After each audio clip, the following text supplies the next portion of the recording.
BBC Audiobooks presents Doctor Who Spectral Scream by Hannah Fergesen, read by Michelle Asante.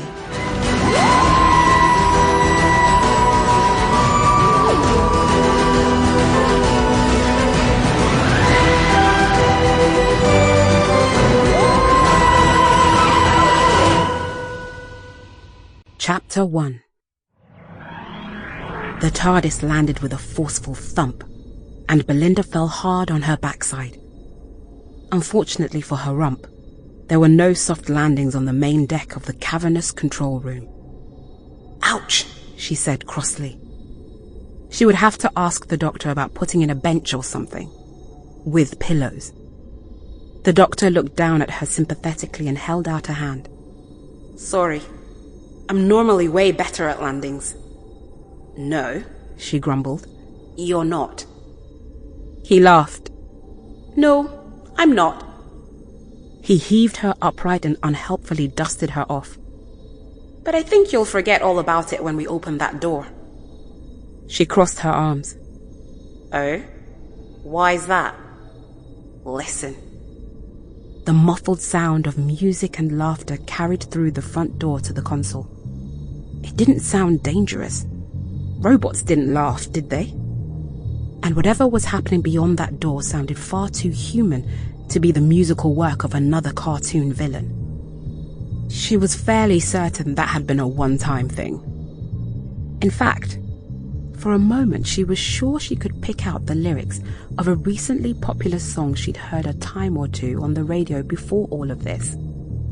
Was it possible? As if hearing her thoughts, the doctor's smile fell. "I'm afraid it's not what you're thinking, babes. I'm sorry." She swallowed her disappointment and waved a hand. "This is just another place to take a Vindicator reading?" "You got it," he said. "And what a place. Do you want to see?" It did sound like people were having an awfully good time outside. Surely a peek couldn't hurt. The doctor, apparently sensing her hesitation, sprinted past her and flung the door wide. He grinned at her, that megawatt smile, and bounded through the door. "Come on, Belinda.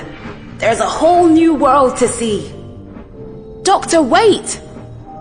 It seemed she had no choice but to follow him. While the doctor had assured her traveling with him wasn't always daunting and dangerous, the evidence so far did not support the claim. And the longer the TARDIS tried and failed to return to the date Belinda had left Earth, the wilder their destinations seemed to be.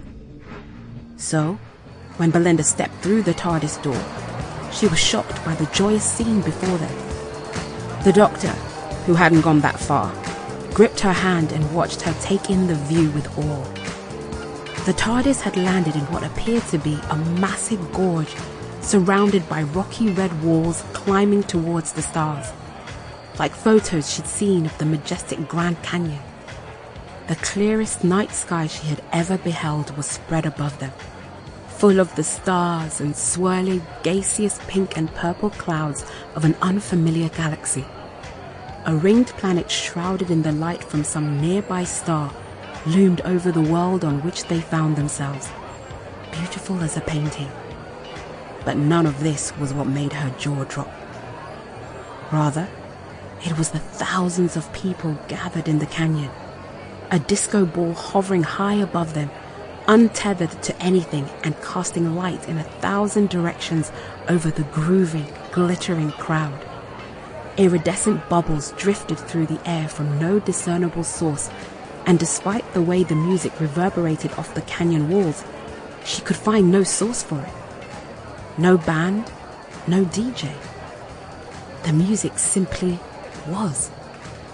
It had been ages since Belinda had gone dancing, and certainly no club she had ever been to looked like this. "Oh, Planet Suze, how I've missed you." The doctor beamed at the lively, sweaty, open-air disco carrying blithely on before them. Belinda stared at him. "You've been?" "Excuse me, never-ending dance party." Sample complete. Ready to continue?